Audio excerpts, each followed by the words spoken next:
if you've seen the weekly emails, you should be expecting some interesting stuff about a Ruskin project and about the Cumbria Family Arts Network.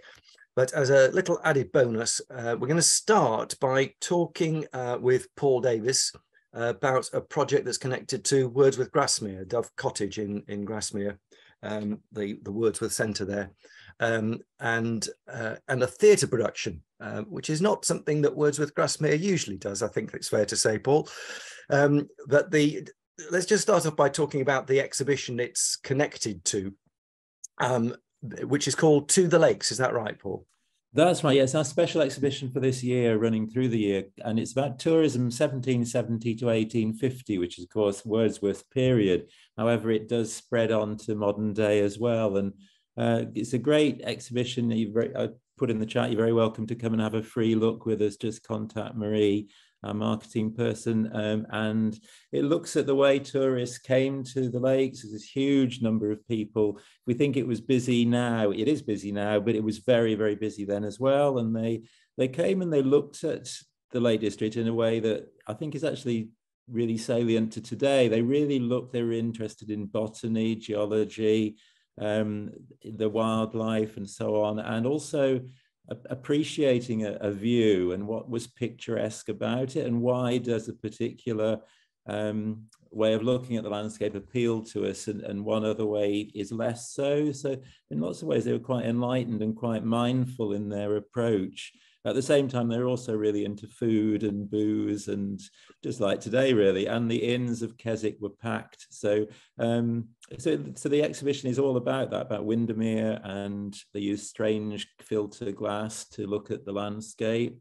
And they would fire cannons across Derwent Water to create an effect, a bit like jet fighters today, I suppose, although we don't have much control over those.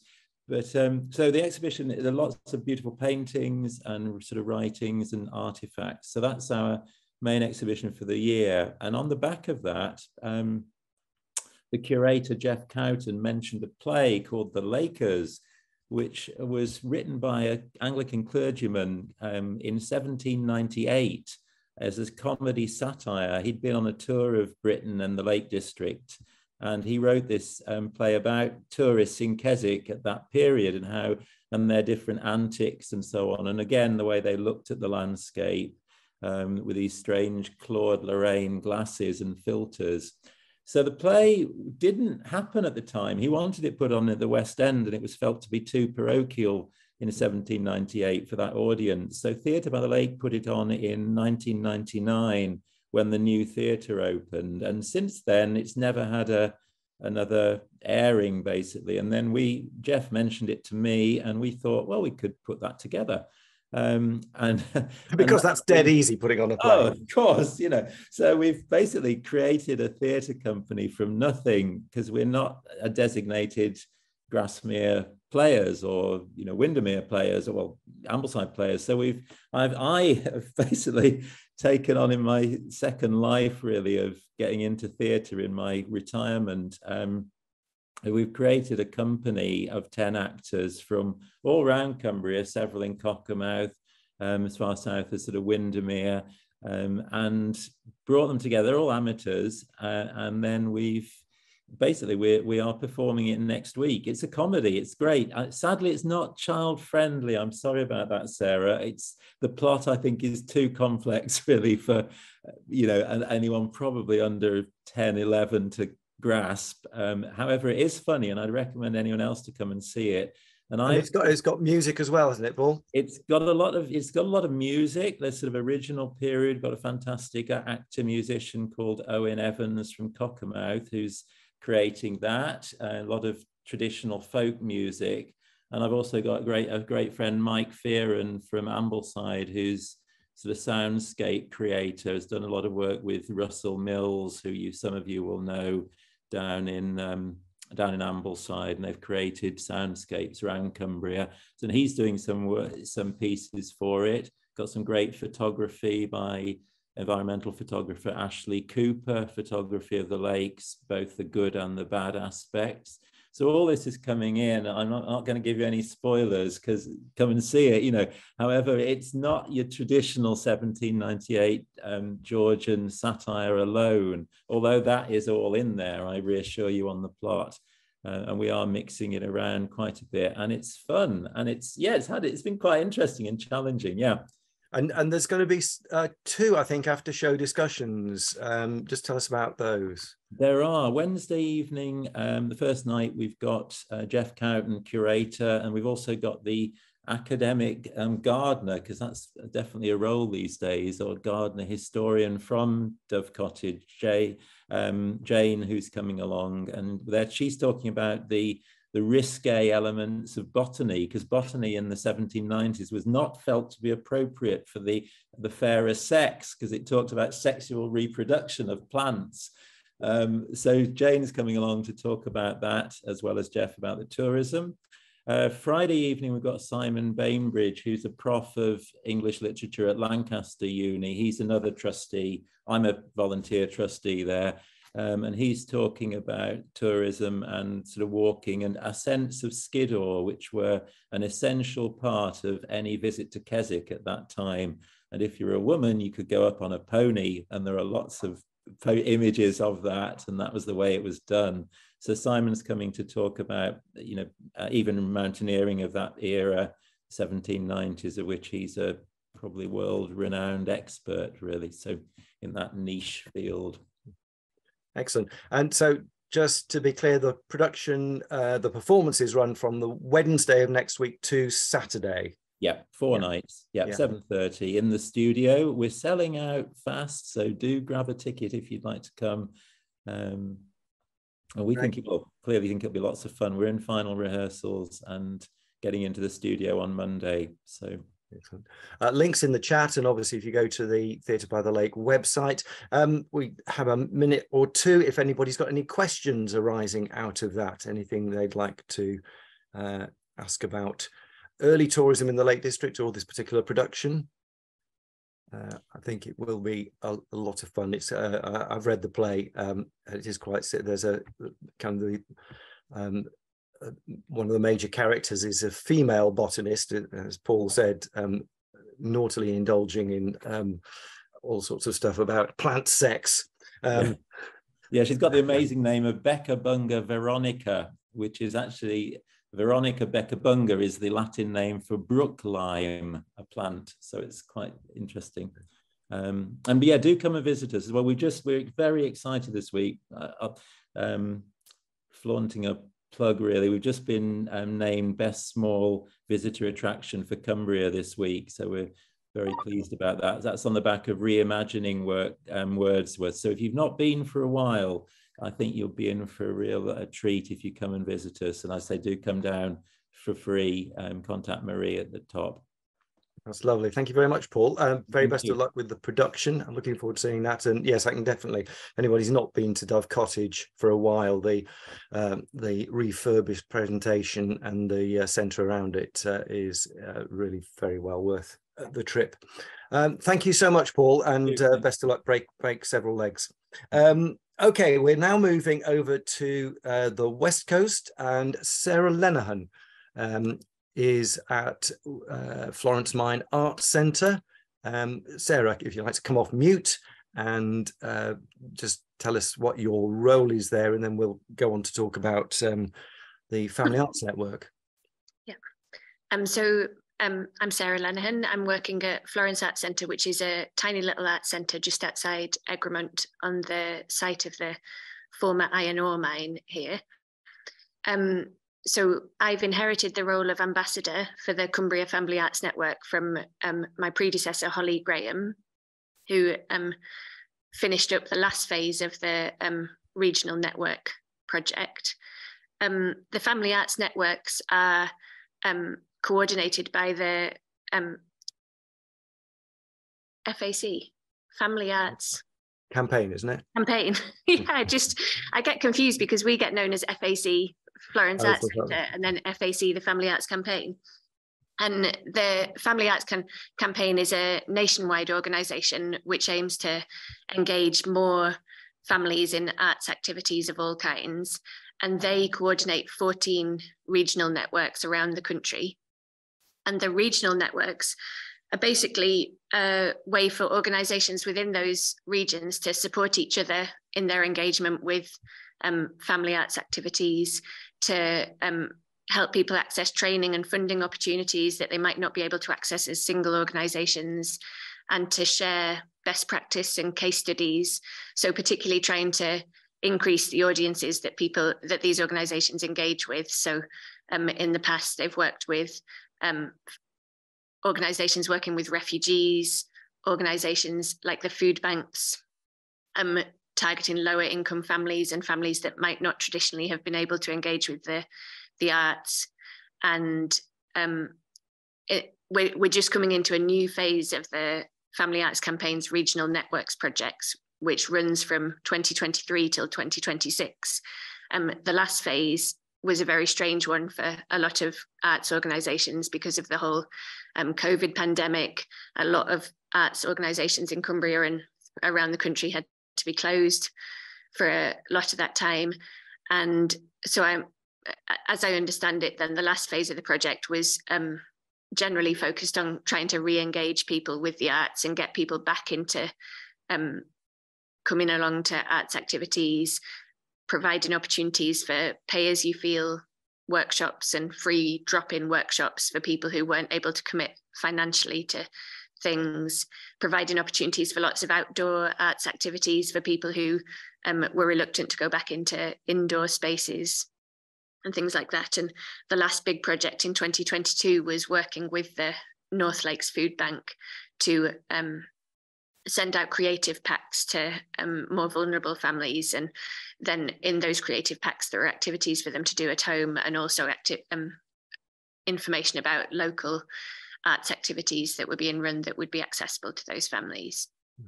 And I think I have to declare historic interest, because I was heavily involved in Cumbria Family Arts Network back in the day when I was at Kirkgate Arts. And I think it's true to say that it's always been about bringing together arts and non-arts organisations and community groups. So it's very much not just artists talking to each other, but trying to create links into communities through those other organisations, isn't it?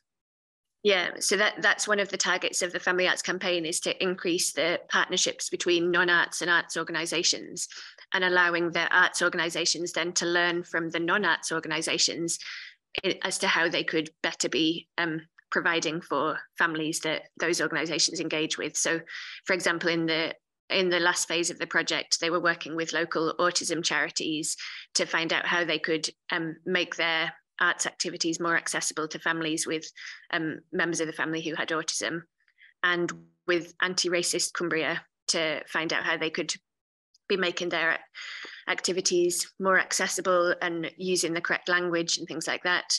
And then with the North Lakes Food Bank as well, this big project. So that's one advantage of the network, is that it allows connections to be formed between arts organisations and their partner. Yeah, and I think another advantage is by bringing those organisations together, it's possible to kind of submit consortium bids for funding, which in the past has organised a sort of festival approach to a whole bunch of stuff going on over the half-term period across the region, and being able to kind of market that en masse. So where exactly are you at the moment, Sarah? I know you've not been doing this for very long, but what stage is the Family Arts Network at now, sort of rebuilding after the COVID challenges? So we're just in the new starting the new phase of the 2023 to 2026 project, and so it's a great time for me to be here speaking to you guys, because I'm pretty sure that not all of the organisations represented here are part of the network. And what we're trying to do now is make sure that the people who have been involved in the past, that we have the right contacts for those organisations, and that they're still willing to be involved in the future, but also trying to widen the reach of the network so that we reach out to more organisations and let them know about the network and the help that it could give their organisation in terms of support and training and funding and sharing best practice. So we're just getting up and running. We've got a meeting next week, which anybody here is welcome to attend if they'd like to find out a bit more about it, or if their organisation would like to be involved. Then I'll put my email address in the chat in a minute, and people can send me an email. And that's online, that meeting? That's a Zoom meeting, yeah. So all the meetings will be held online for the foreseeable, just because the organisations are so widespread, and we know that people are kind of pushed for time and resources for things like this, and we don't want it to be more of a drain on people. We want it to be, you know, all about kind of support and allowing people to do more rather than constraining them. And our target for the next meeting is to identify a priority audience that we're going to try and focus on for the next period. Not in terms of all our activities are going to be aimed only at that audience, but just because the scope is so big, then the Family Arts Campaign have tried to narrow it down so that all our kind of best practice and case studies and training can be helping to target a particular underserved audience, which I think is likely to be lower income families for this period, because that's the one that the current member organisations have all highlighted as being a big priority for them. Right. And we also have an amount of funding from the Family Arts Campaign, which both funds my time to coordinate the network, but also provides some funding for the network as a whole, which can either be used for training or for events like Chris mentioned, or for publicity. And so our next step will be deciding kind of what we want to do and how we want to spend that money, and also how we want to kind of represent ourselves in an outward facing way. So there's a very big family arts network in the Northeast, which has a big social media presence, does a lot of kind of mutual sharing of events and things like that. So the Cumbria Family Arts Network has in the past, I think, been a lot more about kind of internal support. And so we're going to look at what we can do to increase the reach of all the member organisations externally as well, maybe by having more of a social media presence and things like that. Fantastic. Somebody's just asked, is Tully House part of the family network? I'm sure if it isn't, you would love it to be. Yeah, so Tully House has been in the past, but it's not. It's one of the organisations that I haven't managed to make contact with the person who's been involved with in the past. So if anybody here represents an organisation and you're not sure if you're involved, then you can just send me an email and I'll let you know if I do have a contact already, or if it would be helpful to make a contact in that organisation. Are you connected to an LEP if one exists in Cumbria? What's an LEP? Local Enterprise Partnership, and there certainly is one in Cumbria, which has kind of in recent years become slightly more aware of and supportive of cultural activities. So okay, worth checking them out as well. What I forgot to mention was the family arts standards and the age-friendly standards. So one of the aims of the regional networks is that they support their member organisations in working towards and hopefully achieving the family arts standards, which is a kind of a number of standards that are set by the Family Arts Campaign, which once you've got them, you become an accredited family arts organisation and you go on their website and things. But they're really helpful in terms of making sure that your organisation is doing what it can to be accessible to as diverse a range of audiences as possible. And I think a lot of people aren't aware of them, but they're a really helpful set of standards, because I'm sure that we all want our activities to be kind of open to as many people as are able to come to them. So that's one of the things that the network is aiming to help people with. And one of our kind of specified outcomes as part of this phase is to increase the number of organisations that are meeting those standards then. And Sarah, if you're an individual artist or practitioner, you're not kind of representing an organisation, would it be appropriate for if your part of your practice involves contact with families and young people, would it be appropriate for those kind of individuals to become part of the network? That is a very good question, and it isn't something that has happened in the past, but it's not excluded by any means. So we are open to individuals.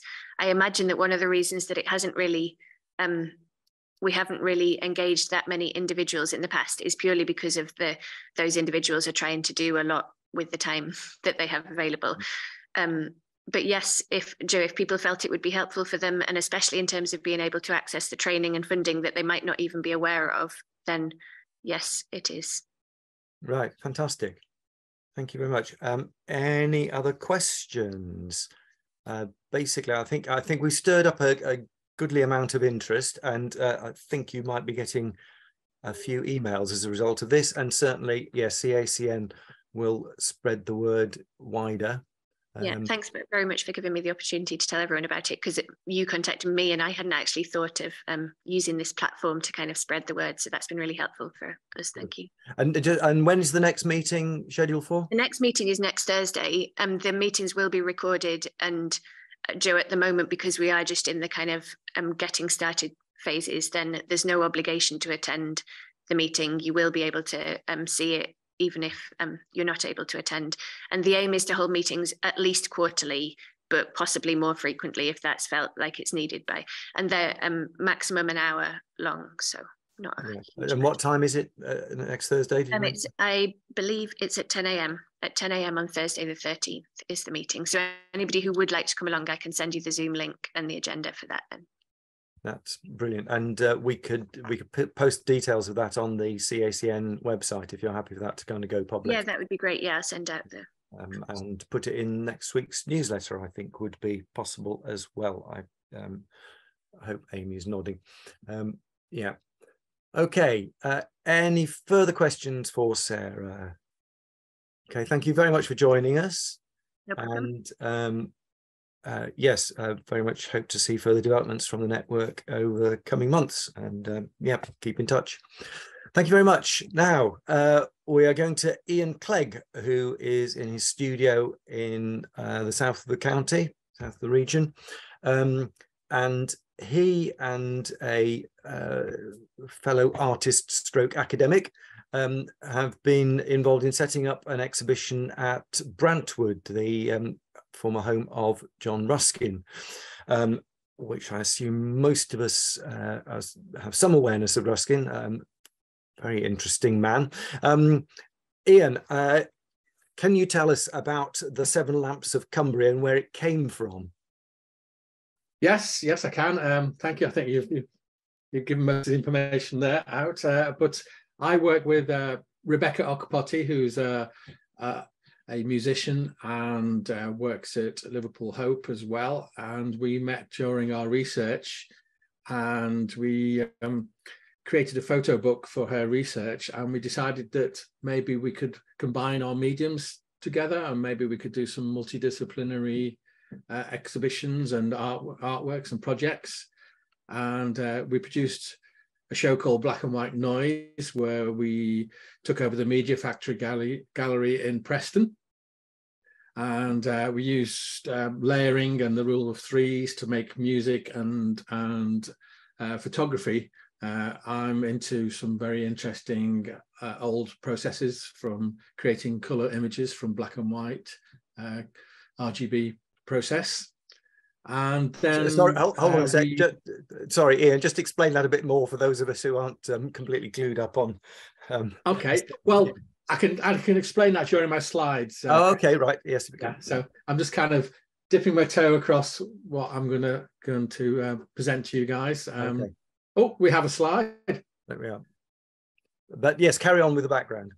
Okay, yeah. So we actually went to Brantwood and we saw this Lancaster Ruskin Museum exhibition called New Futures, and we realized that Ruskin actually had a lot of contemporary ideas before his time about modern slavery, the environment, and even vivisection. And we thought we could maybe do a research project into his Seven Lamps book, which is basically an architecture book, but we wanted to take it a bit further, and we wondered what he would work with today, such as photography and music, and see if we could express a narrative through this. Slide 2, please, Amy. So we started sketching out some ideas. we decided to do 7 pieces of artwork, and each one discusses or talks about a lamp, one of Ruskin's lamps. And we kind of got a little bit playful with it, and we wanted to make each piece of artwork look like a double-page spread from his manuscript, so page 1, page 2. And we began doing these drafts and trying to reflect the mood and the ambience of the way he wrote. Next slide, please. So can I just pause you a second, Ian, and just to go back and explain about the lamps, Ruskin's original. Okay, well, his actual book is broken into 7 lamps, which is 7 chapters, and each lamp is a little part of an architectural kind of hypothesis or theory. So we've got sacrifice, obedience, memory, truth, and each one he kind of works into why it's relevant to each part of an architectural kind of project. Okay, thank you. So this is a little bit of a score from what Rebekah is a specialist in pipe organ music. So people call them church organs, but unfortunately that's the only place you find them, and so it gets associated with that. But we wanted to do some kind of a new work, which Ruskin just touched on music. He did a few musical kind of interventions, but not many. So we decided to try and write a sonata, or 7 sonatas basically. Next slide, please. So, and the photography is a reaction to his work as well, and I will touch on how this RGB process works, but I'm only taking photographs in black and white and then recombining them into a color image, which I'll explain later, Chris. Okay. Next slide, please. Okay, this is one of the quotes. Some of the quotes are quite emotional, really, and he talks about the way human beings should be involved in making things, and how to ask a human being to do repetitive work is wrong. And he says this about builders: we don't know why they labored and what they've taken to their grave, why they built it. And he thought that was a really sad way to move on in the world. So he used to do his illustrations. He was criticized for his illustrations, pointing out that there was defects in buildings and plants growing out the walls and bits falling off them, which made us think that the colour photography would have been a really good method for him, because it's seen as the truth. So photography would have helped him push the fact that he celebrated decay, he celebrated buildings that were slightly impure and not perfect. And then it was the birth of colour photography, very limited.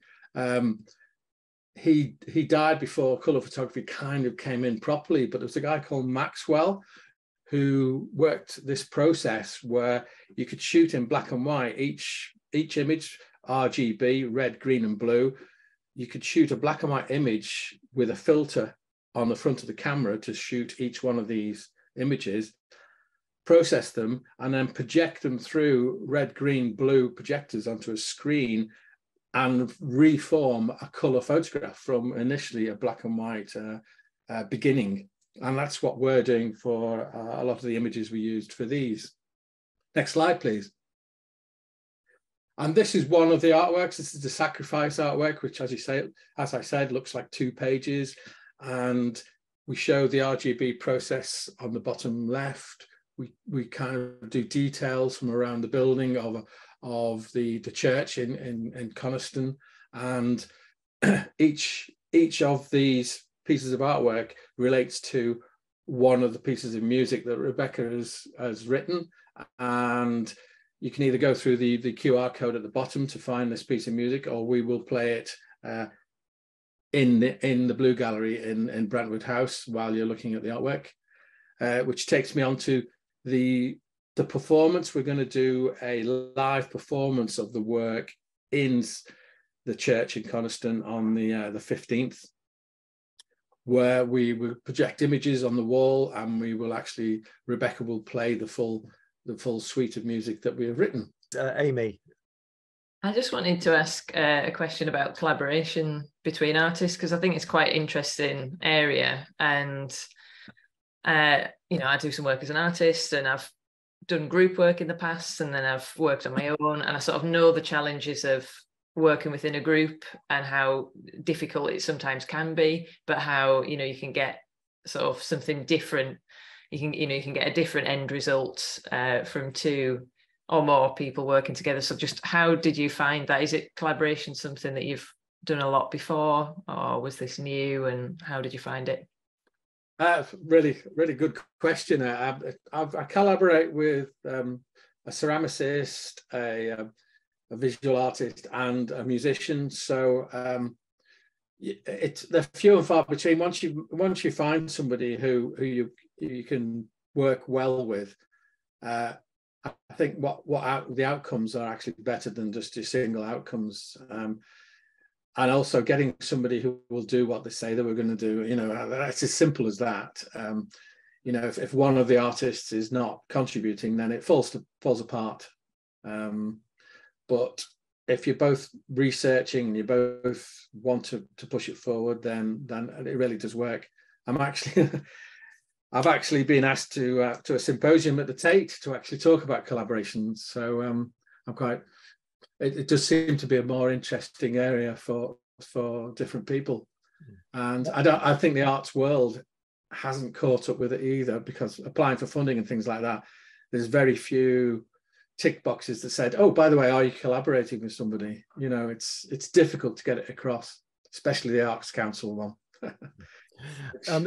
Julie Jackson has asked in chat, saying that the book title, the Seven Lamps, reminds me of the lampstands of Revelation, and the Old Testament references to a lampstand with seven lamps, sort of seven symbolizing completeness. Is that? Do you think that's part of Ruskin's inspiration and an influence on his thinking? I think definitely yes. He was very. He was very religious, but very open religious. He wasn't one religion. So he does talk about God and the divinity, and about being close to God, in which we translate as nature, being close to nature as making artwork. And the seven lamps seems to be a thing. I mean, the seven pillars of architecture by Lawrence, and you know, it's probably just a cool number they go for, but it does have religious connotations, which we have to address in our artwork. Okay. So just to clarify the timetable, you have this event in the church in Coniston a week on Saturday. Yeah, from 5 p.m. It's just a drop in. We're just going to play the music on a loop. People can come out and walk around. It's very informal, but there seems to be a lot of interest in the local area, which is fantastic. And that's kind of a soft opening for the exhibition in the Blue Room, which is in Brantwood House itself. So if you're just going for the cafe, that's fine. But if you want to go into the actual house, you need to pay. Okay. And sorry, when does the exhibition itself open? The exhibition opens on the 14th till the 20th of August. So it's open for a long time. And the performance is on the 15th on Saturday. If it goes well, we'll do another one. If it doesn't, we'll just slope into the background. Well, it might be nice to, yes, it would be nice to have another live performance, maybe elsewhere in the county. Yeah. Obviously, our Arts Council grant didn't succeed, so we're cutting back a little bit, should we say? Yeah. Okay. Maybe somebody on this call might be able to invite you somewhere to do it. Well, I went to the training that you guys put on for the grant, which was run by, I think it was Catherine in the Coronation Hall in Ulverston. Christina Poulton, yes. Christina Poulton, yeah. Okay. But that was after I did submitted them. Right. Okay. Well, your next one will be even better. Yeah. Yeah. So if you had to sum it up in a couple of words, what the project is about, what the exhibition is about, could you encapsulate it very briefly? Yes, it's an interpretation of Ruskin's Seven Lamps with music and photography as the way to tell the story. Okay. And what do you think is the you said that Ruskin had lots of ideas kind of ahead of his time. What do you think is the contemporary relevance of those lamps and those ideas? About I think what modern slavery is that everybody should be treated equally and not without disdain. So he was against the repetitiveness of work, which I think is very interesting. The environment, he was very conscious of nature being involved in anything that you did within the art scope, and just other things like a vivisection. He was the first ever don at Oxford in the arts, and he resigned because they supported vivisection, which I think is quite a major thing. I think we can look at him as yes, he was a wealthy man, but he still had a kind of philanthropic head, that he wanted people to be treated better than they were being treated. I think his kind of integration of art and environmental concerns is something that chimes very well with a lot of people on this network and generally at the moment. For people who've not been to Brantwood, just explain a little bit about what that's like. Okay, well, it's located in Coniston, and the locals say top of the east side of the lake. So the lake's shaped like that. It's at the top right-hand side. So you go through the village, through a little 1 mile, very narrow lane, and it's got a view all the way down Coniston. This house that he bought in the 1800s is very higgledy-piggledy house. It's got a fantastic cafe that's very, very well attended. It's nice big car park, but you actually pay to go around the house, and the gallery is in the house. But there's another gallery up the steps, which a lot of the local artists use for workshops and for presenting their work. And it's just a place where he did his work from, and it's very inspirational. The gardens are fantastic. They all lead down to this pier that juts out in a classic way into the lake. And the steamboat drops people off on the pier to go and visit the house. Yeah, lovely. Who has a question for Ian, or any other observations about Ruskin or anything related? No. Okay. Thank you so much, Ian. It sounds a really exciting project. Yeah, Jane has put her hand up. She's just clapping. Oh, sorry, it's an applause. Thank you. Yes. Yes, I think it's very. I would like possibly to talk to other people who collaborate to see how they word their funding, because I find it very difficult out there to actually. I've got funding in the past for an individual, but to actually say you're doing a collaborative project, I would love to have a discussion with anybody who's got similar sort of issues, or it's well, as Amy mentioned, I mean, she's part of a crit group, so there is at least, well, Amy, is there more than one in the region? I'm not sure about crit groups, but there's obviously lots of different people who do collaborative projects, like Harriet and Rob Fraser. They're on the call next week. Yes. And I mean, they work in partnership together, and I know that they definitely get funding for what they do, and they also bring in lots of other artists as part of their projects. So if you're not in touch with them, and just let me know, but they might be good people to speak to. Me with my crit group, and when we put on group exhibitions, I think that's something quite different. We're not applying for funding, so I can see what you mean on that side of it. But I think probably Harriet and Rob Fraser would be the people I'll point you to on that. And Andrew, yes, come in. I was just going to say one way to do it, and I think this is the way Harriet and Rob do it, is to apply as a sort of organisation. So the partnership becomes it doesn't have to be a particularly formal one, but you do it as a sort of partnership in the first place as an organisation. So me and my partner are called Silent Letter, and work together as composer and textile artist, and have got funding that way. So I think there are probably some little hints and tips and ways around those things that it's probably worth discussing maybe at a future meeting or at one of the quarterly ones, because it's an interesting question. And I'm a big believer in working together with artists. Like you say, some of the best work happens when artists or people just work together, and often it's more than the sum of its parts. But yeah, really interesting talk, that. Thanks. Absolutely. And something else that we hope might help towards that kind of thing, CACN is setting up sectoral meetings. So rather than the quarterly gatherings which we have to bring everybody in the cultural and heritage sector together, just giving people opportunity who are working in the same sort of area to exchange views and knowledge and maybe spark some partnerships. So there is one for those working in visual arts and crafts coming up very shortly, next Thursday. Thank you very much, Amy, for displaying this. Thursday the 13th.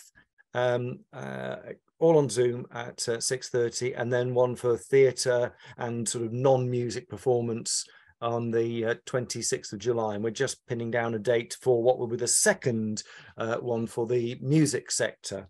And it's all completely free, but if you go onto the Arts and Culture Network website and click on the links to Eventbrite, just so we know who's coming, and you will then get the joining information.